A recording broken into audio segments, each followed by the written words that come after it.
name is Keely and I'm the owner and creator here at Soy and Shea, and thank you so much for joining me for another soap making video. Today's soap I am making in honour of Movember. It's a month where lots of men grow moustaches and raise funds for men's health. And one of our market organisers, he does this every year, and every year I take a selection of products and I sell them and donate some of the sale price into his Movember campaign. Typically they're from my male range of products, and I also like to create a loaf of soap which is specific for his actual campaign. So today we are going to go and make Spicy Mo using bay rum, and this is the soap that I will be promoting as part of his Movember campaign, and it is available now on the website. Let's go and see how we make Spicy Mo. Okay, so let's get to making today's soap. I have my melted oils and butters in here, which have already come down to room temperature, and I also have room temperature sodium hydroxide and distilled water solution with a little bit of Tussar silk just to help add to the silkiness of the lather of this soap. I'm going to pour my solution down my stick blender just to stop any splashbacks from it. I will mix it up to a very light emulsion because I have read that this one does accelerate just a little bit, so I want plenty of working time. Then we will split it out for our colours.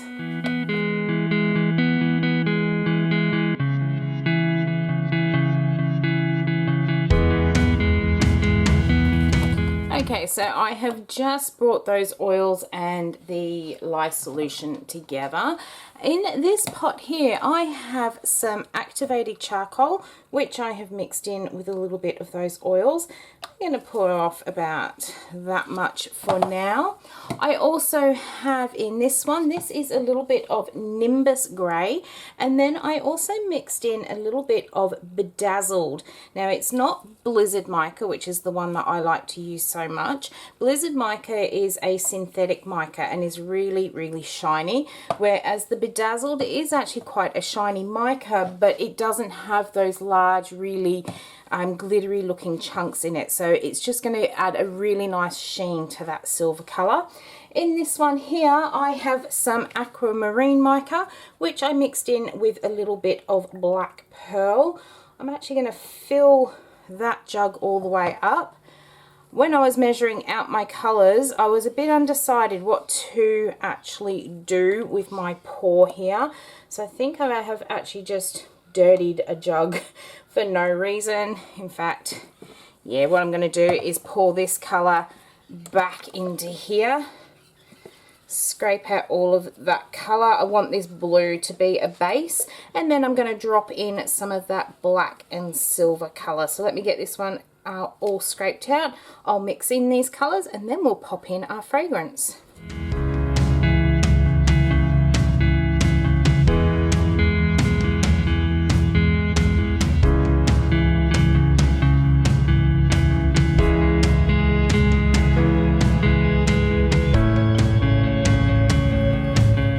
Okay, so my colours are mixed in nicely, and I'm now going to add in the bay rum fragrance.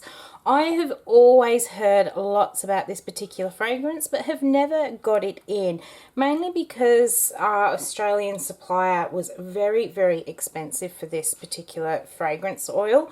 But the other day I was placing an order with the Fragrance Shed, and I had a read of it and I thought, no, I definitely want to get this one in for the particular soap that I am going to be making today.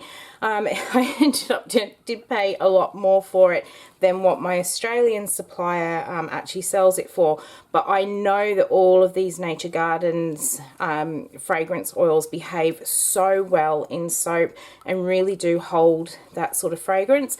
So I figured if I was going to have to pay a lot for the fragrance oil, I was going to get it from a company where I knew that the fragrance oil was going to work in the soap. I love aroma fragrances for my candles. They work really, really well in candles and melts, and they work well in the bath and body products like moisturizers and things like that. But when it comes to soap making, I think that whole saponification process just really sort of damages the integrity of the fragrance oils, and they don't always last So I figured if I was going to pay a lot of money for that bay rum fragrance, I was going to get one that I knew was actually developed to be used in soap making. It smells really, really nice, like a really classy male cologne. It's got notes of crushed cloves, cinnamon, pine needles, mint and orange in there, and it really is really nice. It's not one of those male cologne smells that hit you in the face and just make you screw your nose up. It's one of those where you'd probably go, ooh, who was that just walked by? So it is a really, really nice fragrance, this one is. I am pretty happy with how that is looking. It is actually staying nice and fluid for me at this stage. So I might just give it a very, very quick pulse with the stick blender before I am ready to pour, and then we will get it into the mold. Okay, so I have got my mold here. Just make sure all of those sides are nicely tucked up. And I am going to start by pouring a bit of this green in here. And then what I thought I might do is pour some of my black into my grey. I'll leave a bit behind. And then I'm going to do a bit of a drop swirl into this really nice blue colour, like so. We will pour a bit more of this one. This is staying really, really fluid. It does say slight acceleration, but I think being really careful with the amount that we've actually blended it, blending in that, or hand mixing in the colour and the fragrance, has really helped to keep this fluid. It's a bit of a shame because I did have another sort of design idea I did want to use, but decided to go with it this way so that I didn't end up with seized soap, but I'll save that other design idea for something else. Alright, I'm going to pour all of that one in. Just leave that little bit to scrape out at the end. I might just pour that bit of black in there. We'll pour the rest of this green in, and then I need this to start to firm up so that we can do some interesting things to the top.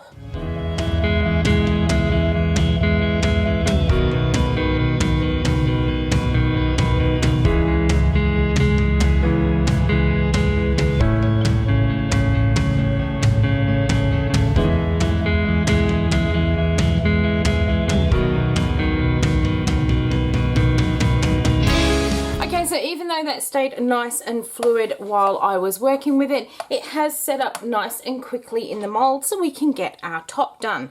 I've got myself a stainless steel teaspoon, and all I'm going to do is I want a mound in the middle of this soap so we can put our embeds on. So I'm just dipping my spoon in and pulling the soap up and into the middle here. I'm going to go all the way to the end. This is setting up beautifully. So that slight acceleration you must just have enough working time to be able to get a nice pour in it. So if you are wanting to work with this fragrance and you want to add that pretty swirl, you have got the time to do it if you just do very, very gentle stick blending. So I'm almost to the end of pushing all of this soap into the middle. I am actually going to go back down here again because I really want this one to mound up in the middle here.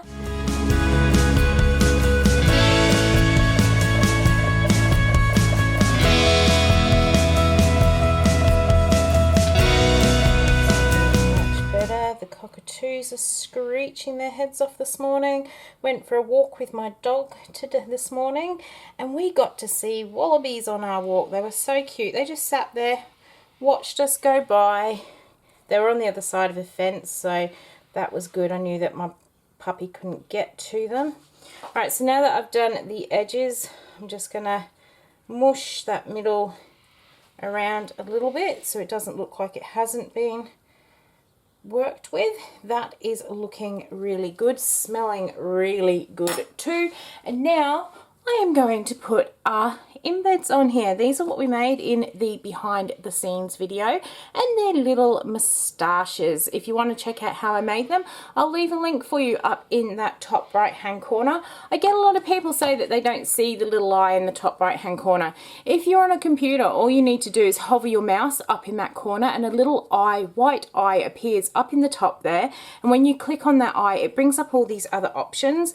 If you are working on something like a tablet or a phone, if you actually hit on the video while it's playing, then it comes up as well. Now what I'm going to do is stick these in so they're on just a little bit of an angle so that they are sitting up a bit here. And we're just going to pop all these into the top of the soap. Now there is a reason I am actually making this soap, as I am sure so many other soap makers are probably also doing a very similar thing. Now I do a market here every single Sunday. If you follow along with me on Instagram, you will see that every Sunday I go and do the Cleveland markets. They're a market that's been going in our area for over 30 years. I think it's about 35 years they've been running now. They are a wonderful community farmers market, and we get lots and lots of people come down each and every week. It is run by a family, and they also have another volunteer who helps to set up the market, and he has been working at the markets for years. He does a lot of other really good things around as well. He works at the local pool. He works with children with disabilities. He's a really great guy. This one guy that actually, well, they're both, everyone that works at the market are great people, but this particular guy, he does so much within our community. Everybody kind of knows him. He's very, very humble, and he's just a genuinely good guy. And every year he grows a mow. I hate it when he does it, but he grows this mow every November for Movember.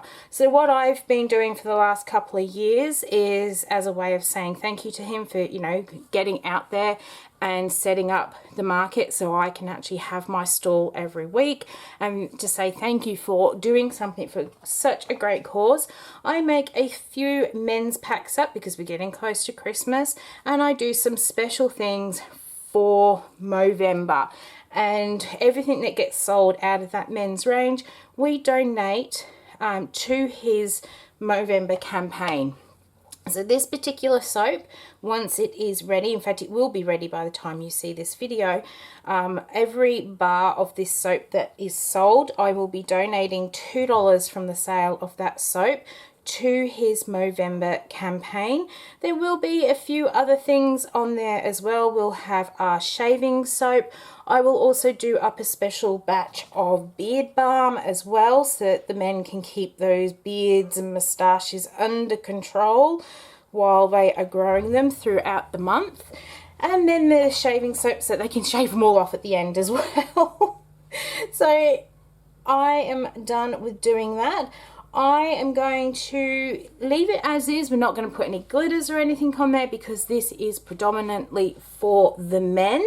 I'm going to bring you down for a closer look. Okay, so here is the Bay Rum Moustache soap all done up. I am going to leave this one sit here for the next 24 hours. It may need a little bit longer because it did stay so fluid, but we will come back at some stage tomorrow and cut it open, and we'll have a look at what swirls we got on the inside.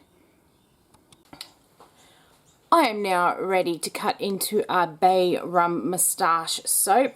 I was having a bit of a think about it last night, trying to decide what to call this one, and I think because of the spiciness that this one has, I might call it something like Spicy Mo. Alright, what I'm going to do is get this one lined up. I do want to try and avoid as many of those moustaches as possible, but also want to get full-sized bars on here as well. Looks like that is going to go through nicely.